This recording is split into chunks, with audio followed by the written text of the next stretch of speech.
നമസ്കാരം.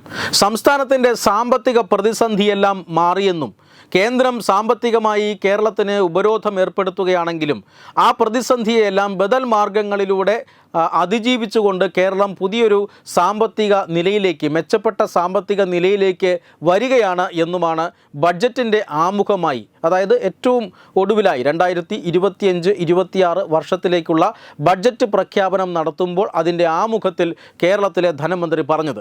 ഇതെന്ത് ഡാറ്റയുടെ അടിസ്ഥാനത്തിലാണ് അല്ലെങ്കിൽ എന്ത് വിവരങ്ങളുടെ അടിസ്ഥാനത്തിലാണ് എന്ന് വ്യക്തമല്ല. പക്ഷേ സംസ്ഥാനത്ത് ഇപ്പോഴും സാമ്പത്തിക പ്രതിസന്ധി തുടരുക തന്നെയാണ് എന്ന് ഒളിഞ്ഞും തെളിഞ്ഞും വകുപ്പ് മേധാവികളും മന്ത്രിമാരുമെല്ലാം ഇപ്പോഴും പറയുന്നുണ്ട്. അതായത് സംസ്ഥാനത്ത് ഇപ്പോഴും ബില്ലുകൾ മാറുന്നതിന് നിയന്ത്രണമുണ്ട്, ട്രഷറി നിയന്ത്രണമുണ്ട്, സംസ്ഥാനത്ത് പല മേഖലകളിലും നടക്കുന്ന വികസന പ്രവർത്തനങ്ങൾ സ്തംഭിച്ച അവസ്ഥയിലാണ്. അതുകൊണ്ട് തന്നെ സംസ്ഥാനത്തിൻ്റെ സാമ്പത്തിക പ്രതിസന്ധി മാറി എന്ന് പറയാൻ കഴിയില്ല. സാമ്പത്തിക പ്രതിസന്ധിയുടെ ഏറ്റവും പ്രധാനപ്പെട്ട കാരണമായി സംസ്ഥാനം ചൂണ്ടിക്കാണിക്കുന്നത് കേന്ദ്രം വായ്പാ പരിധി വെട്ടിക്കുറച്ചതാണ് എന്നാണ്. എന്നാൽ ഇപ്പോൾ 6000 കോടി രൂപ കടമെടുക്കാനുള്ള അനുമതി കേന്ദ്രം നൽകിയിരിക്കുന്നു എന്ന വാർത്തയാണ് വരുന്നത്. ഊർജ്ജ മേഖലയിൽ സംസ്ഥാനം നടപ്പിലാക്കിയ, കേന്ദ്രത്തിൻ്റെ ആവശ്യപ്രകാരം നടപ്പിലാക്കിയ ചില പരിഷ്കരണങ്ങളുടെ പേരിലാണ് ഇപ്പോൾ 6000 കോടി രൂപ സംസ്ഥാനത്തിന് കിട്ടുന്നത് എന്നാണ് ലഭിക്കുന്ന വിവരം. 2 ദിവസങ്ങൾക്ക് മുമ്പ് ഇത്തരത്തിൽ 5990 കോടി രൂപ കൂടി വായ്പ എടുക്കാനായി അധിക അനുമതി ലഭിച്ചിരിക്കുന്നു. അങ്ങനെ നോക്കിയാൽ 12000 കോടി രൂപ വായ്പ എടുക്കാനുള്ള അനുമതിയാണ് ഇപ്പോൾ കേന്ദ്ര സർക്കാർ കേരളത്തിന് നൽകിയിരിക്കുന്നത് എന്ന് വ്യക്തമാണ്. സംസ്ഥാനത്തിൻ്റെ ഏറ്റവും ഒടുവിലത്തെ ബജറ്റ് പ്രകാരം 2025-2026 സാമ്പത്തിക വർഷത്തേക്കുള്ള ബജറ്റ് പ്രകാരം സംസ്ഥാനത്തിൻ്റെ ആകെ ചെലവ് 1,99,000 കോടി രൂപയാണ്. ഈ ചെലവ് നിർവഹിക്കേണ്ടത് വരുമാനമായ 1,54,000 കോടി രൂപയിൽ നിന്നാണ്. അതിൽ 40,000 കോടി രൂപയുടെ കുറവുണ്ട്. ഈ 40,000 കോടി രൂപയാണ് കേരളത്തിൻ്റെ ആകെ ധനക്കമ്മി എന്നിരിക്കെ ഇപ്പോഴിതാ 12,000 കോടി രൂപയും കടമെടുക്കാൻ കേന്ദ്രം അനുമതി നൽകിയിരിക്കുന്നു എന്ന് പറഞ്ഞാൽ സംസ്ഥാനത്തിൻ്റെ ഇപ്പോഴുള്ള ഏറ്റവും പ്രധാനപ്പെട്ട സാമ്പത്തിക പ്രതിസന്ധി താൽക്കാലികമായി പരിഹരിക്കപ്പെട്ടിരിക്കുന്നു എന്നാണ് അർത്ഥം.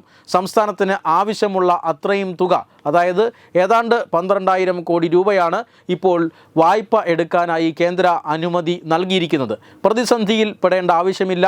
തൽക്കാലം 2-3 മാസത്തേക്ക് കേരള സംസ്ഥാനം മുന്നോട്ട് കൊണ്ടുപോകേണ്ട പണം കടമെടുക്കലിലൂടെ ഇപ്പോൾ കേരളത്തിന് ലഭിക്കുകയാണ്. അതുകൊണ്ട് തന്നെ കേന്ദ്രം കടമെടുക്കൽ പരിധി വെട്ടിക്കുറച്ചു എന്ന ആരോപണം ഇപ്പോൾ ആസ്ഥാനത്താവുകയാണ്. കിഫ്ബി മുഖാന്തരവും മറ്റ് ചില കമ്പനികൾ മുഖാന്തരവും സംസ്ഥാന ഗവൺമെൻറ് എടുത്ത കടം അത് ബഡ്ജറ്റിന് പുറത്തേക്ക് മാറ്റി നിർത്താനാവില്ല.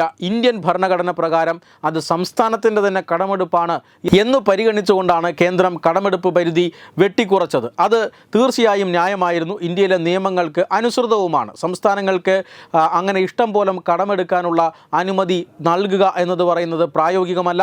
പ്രത്യേകിച്ചും കേരളം പോലെ കടമെടുക്കുന്ന തുകയുടെ 70-75% ശമ്പളം നൽകുക, അങ്ങനെ മൂലധന ചെലവ് അല്ലാത്ത റവന്യൂ ചെലവുകൾക്ക് വേണ്ടി ചെലവഴിക്കുന്ന ഒരു സംസ്ഥാനമാണ് കേരളം. അതുകൊണ്ട് തന്നെ അത്തരത്തിൽ ഉള്ള ഒരു സംസ്ഥാനത്തിന് ഇങ്ങനെ ഇഷ്ടം പോലെ പണം അനുവദിക്കുക, മാനദണ്ഡങ്ങളില്ലാതെ പണം അനുവദിക്കുക, കടമെടുക്കാൻ അനുവദിക്കുക എന്നൊക്കെ പറയുന്നത് തീർച്ചയായും രാജ്യത്തിൻ്റെ സമ്പദ് വ്യവസ്ഥയെ കൂടി ബാധിക്കുന്നതാണ്. കേന്ദ്രത്തിൻ്റെ കടമെടുപ്പ് പോലും സംസ്ഥാനത്തിൻ്റെ കടമെടുപ്പ് ബാധിക്കുന്നുണ്ട് എന്നുള്ളതാണ്. സംസ്ഥാനങ്ങളുടെ കടമെടുപ്പും കൂടി ചേർന്നതാണ് കേന്ദ്രത്തിൻ്റെ കടമെടുപ്പ് എന്ന് നമ്മൾ പലപ്പോഴും മറന്നു പോകാറുണ്ട്. എന്തായാലും ഒരു കാര്യം ഉറപ്പാണ്, ആശാ വർക്കർമാരടക്കമുള്ള ആളുകൾ നിസ്സാര തുകയ്ക്ക് വേണ്ടി കേരളത്തിൽ നിരാഹാരം കിടക്കുന്ന സാഹചര്യമുണ്ട്.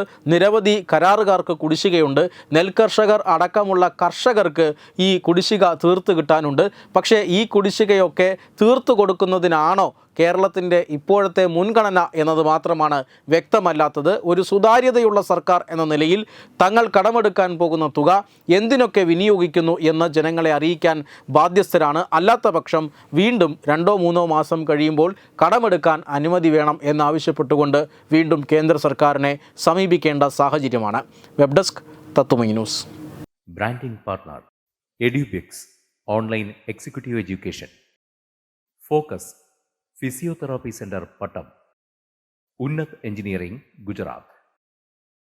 തീർത്ഥയാത്ര.com. Iron build Gujarat. PRS hospital, Killipalam, Thiruvananthapuram. 5 തലമുറകളായി നിങ്ങൾക്കൊപ്പം. തുമ്പമൺ ശ്രീ വടക്കുംനാഥൻ ക്ഷേത്രം, അമ്പലക്കടവ്, പത്തനംതിട്ട. ശ്രീമദ് സ്കന്ദപുരാണ മഹാസത്രം 2025 മെയ് 11 മുതൽ 18 വരെ ബ്രഹ്മശ്രീ മുംബൈ ചന്ദ്രശേഖര ശർമ്മയുടെ മുഖ്യ കാർമ്മികത്വത്തിൽ മഹാഗണപതി ഹോമം, സ്കന്ദപുരാണ പാരായണം, മഹത് പ്രഭാഷണങ്ങൾ, പൂജഹോമാദികൾ, കലാസാംസ്കാരിക പരിപാടികൾ. സത്രയജ്ഞ കർമ്മങ്ങളിലേക്ക് എല്ലാ ഭക്തജനങ്ങളുടെയും സാന്നിധ്യവും സഹകരണവും സാദരം അഭ്യർത്ഥിക്കുന്നു.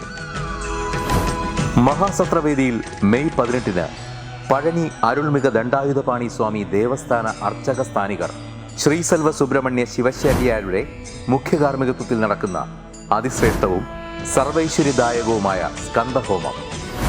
സ്കന്ദമഹാപുരാണ സത്രത്തിന്റെ ആദിമധ്യാന്തമുള്ള സമ്പൂർണ്ണ തത്സമയ കാഴ്ച തത്വമയി നെറ്റ്വർക്കിൽ